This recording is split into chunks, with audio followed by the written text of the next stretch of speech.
Bonjour et bienvenue chers élèves. Je suis Hussein Ali, professeur en sciences économiques et sociales. Aujourd'hui, je vais vous présenter les thèmes sur les syndicats. Alors, l'objectif de la science, on va tout d'abord commencer par définir les mots-clés, les syndicats.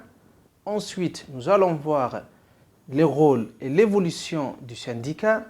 Et finalement, nous allons voir les causes de la crise du syndicalisme. Voyons la définition ensemble. On va lire ensemble. Un syndicat des travailleurs est une association des salariés qui a pour objectif de défendre et de promouvoir leurs intérêts propres. Il assure plus précisément la défense individuelle et collective des travailleurs, de leurs intérêts matériels et moraux. Un syndicat, donc si on définit les syndicats, c'est un regroupement de plusieurs salariés qui vont défendre les droits et les intérêts économiques et professionnels des travailleurs, donc les intérêts collectifs et individuels de chaque salarié.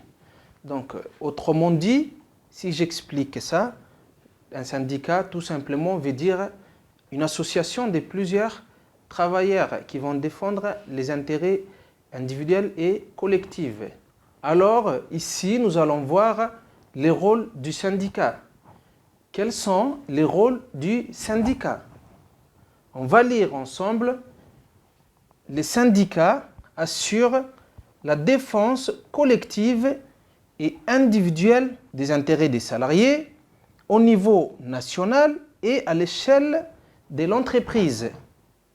Le rôle primaire des syndicats est de défendre les intérêts des salariés.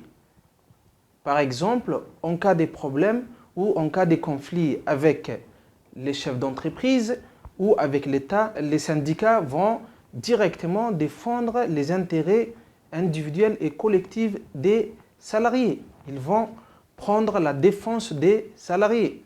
Si par exemple dans une entreprise aussi, s'il y a un salarié qui a un problème ou est en conflit avec les chefs d'entreprise, les syndicats vont prendre la défense de ces salariés. Ils vont se positionner du côté des salariés, car ils représentent ces salariés. Donc ça, c'est le rôle primaire que va jouer les syndicats. Défendre les intérêts des travailleurs, les droits des travailleurs. Alors ici, nous allons voir le deuxième rôle, ou bien les rôles secondaires que va jouer les syndicats. Donc, le second rôle, nous allons voir ici ensemble, par les biais de leurs délégués. Les délégués, ce sont les représentants des salariés ou les représentants des syndicats, les membres des syndicats. Ils assurent un rôle de communication important au sein de l'entreprise en transmettant aux salariés les informations obtenues lors des réunions ou encore en les informant sur leurs droits individuels. Donc ici, nous allons voir les rôles de communication. Les syndicats jouent aussi les rôles de communication, c'est-à-dire elle va permettre aux salariés de les tenir en information, par exemple des informations obtenues lors des réunions avec les chefs d'entreprise ou l'État. Ici, il faut bien noter que les syndicats jouent non seulement le rôle des protecteurs ou de défense d'intérêts des travailleurs, elle a aussi pour rôle de mettre en place un réseau de communication pour permettre de mener leurs actions. En cas de conflit, comme je vous ai dit dans les rôles primaires, en cas de conflit, les syndicats vont jouer un rôle aussi de mener leurs actions tout en faisant par exemple des protestations. Ils ont aussi un rôle de communication. Les syndicats peuvent mener des actions de protestation en faisant des grèves, des manifestations, ou par exemple des protestations, des pétitions, etc. Alors ici, nous avons les moyens d'action syndicale, c'est-à-dire ce sont les atouts qui permettent aux syndicats de mener leurs actions. C'est-à-dire quels sont les atouts que les syndicats disposent pour mener leurs actions. Nous allons voir 3 atouts ici. Le premier, c'est la négociation. Ensuite, les locales des syndicats qui va permettre de mener leurs actions. Et finalement, la grève. Les syndicats disposent de plusieurs moyens d'action. La négociation, les syndicats peuvent négocier avec l'État ou les employeurs afin de défendre les droits et les intérêts de leurs adhérents.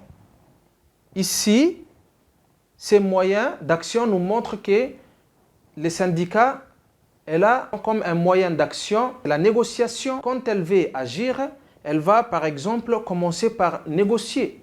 Aujourd'hui, on voit en France, les syndicats par exemple essayent de négocier avec l'État pour la réforme des retraites. Donc ici, cela nous montre que les syndicats ne mènent pas uniquement une action de grève, mais au début, elle va essayer de mener une négociation avec les chefs d'entreprise ou avec l'État ou encore l'employeur. En outre, les syndicats disposent des moyens d'action au sein de l'entreprise, notamment un local syndical permettant de se réunir, l'affichage des documents et des tracts syndicaux. Donc ici, on parle des locales des syndicats. Un local, c'est-à-dire c'est un lieu où ils vont se réunir pour discuter de leurs actions. Et finalement, nous avons la grève. Les droits des grèves établis depuis la loi de 1864 demeurent un mode d'action traditionnel des syndicats. En effet, si par exemple les syndicats n'arrivent pas à négocier avec l'employeur ou avec l'État, ils vont mener une action de protestation, faire de la grève, les manifestations, etc. Donc la grève, c'est un des moyens d'action qui permettent aux syndicats de mener leurs actions. Ici, nous avons l'évolution syndicale, c'est-à-dire le déclin syndical qui concerne plusieurs pays du monde entier. Les chiffres est représenté en pourcentage et il a été publié en 2011 par l'OECD. Nous allons lire ensemble les graphiques. Veuillez bien écouter. Ici, on voit que le déclin syndical est évident, à l'exception de la Finlande, la Danemark et la Suède. L'ensemble des autres pays enregistrent un fort recul du taux de syndicalisation. Nous avons la France qui connaît un des pays qui enregistre les taux les plus faibles de syndicalisation, ce qui nous montre qu'en France, les salariés ne se syndicalisent pas.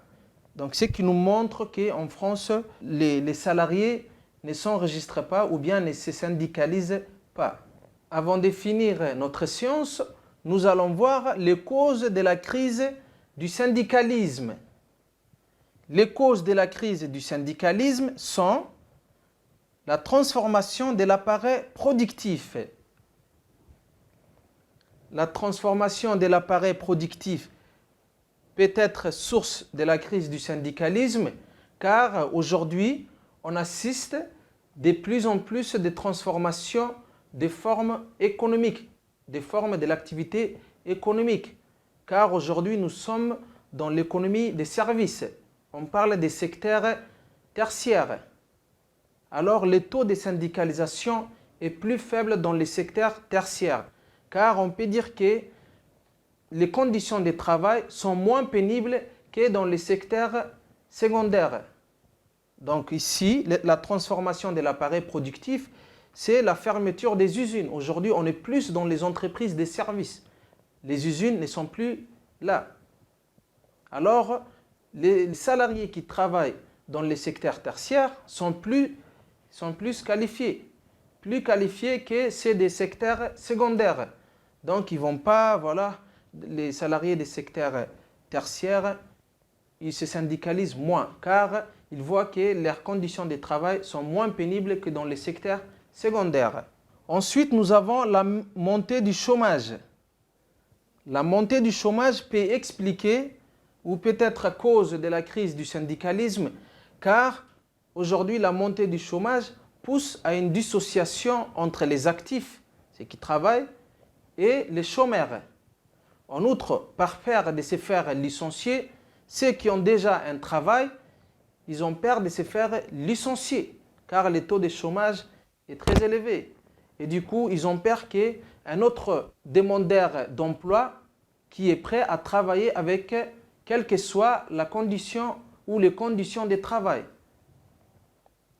Et donc, par peur de se faire licencier, les salariés aujourd'hui ne se syndicalisent pas par l'administration. L'institutionnalisation des conflits peut être source de la crise du syndicalisme, car aujourd'hui, les conflits sont institutionnalisés, ils sont cadrés. Et on ne peut pas faire de la grève comme ça. Donc c'est pourquoi aujourd'hui, l'institutionnalisation des conflits explique le déclin du syndicalisation. Ensuite, nous avons la montée de l'individualisme.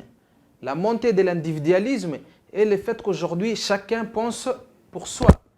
Par exemple, aujourd'hui, si un salarié est en conflit avec son chef d'entreprise, personne ne pourra les soutenir. Par la montée de l'individualisme, les taux de syndicats ont baissé, car par peur de se faire licencier aussi, ou par les sentiments d'individualisme, les salariés ne sont plus solidaires.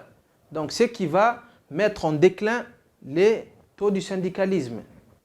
Après, nous avons la flexibilisation du marché du travail.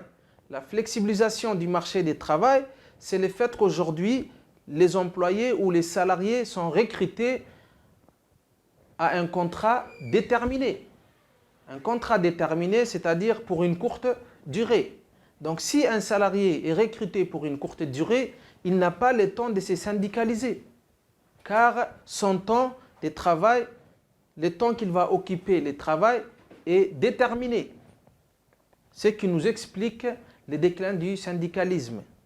La féminisation du salariat et le fait qu'aujourd'hui on trouve de plus en plus de femmes sur le marché du travail.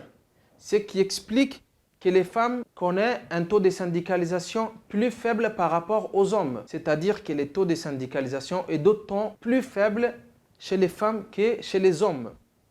Ce qui explique le déclin du syndicalisation ou le déclin du syndicalisme. La moyennisation du niveau de vie et le fait qu'aujourd'hui on trouve de plus en plus une classe moyenne. Donc une classe constituée des employés. Donc on ne parlait plus des ouvriers qui manifestent pour les conditions de travail et pour les conditions de vie. Donc c'est le fait qu'il y a une classe moyenne, donc leur niveau de vie a augmenté, leur pouvoir d'achat augmente, ainsi ils vont moins manifester que les ouvriers. Enfin, nous avons les passagers clandestins. La thèse de Moncure-Olson.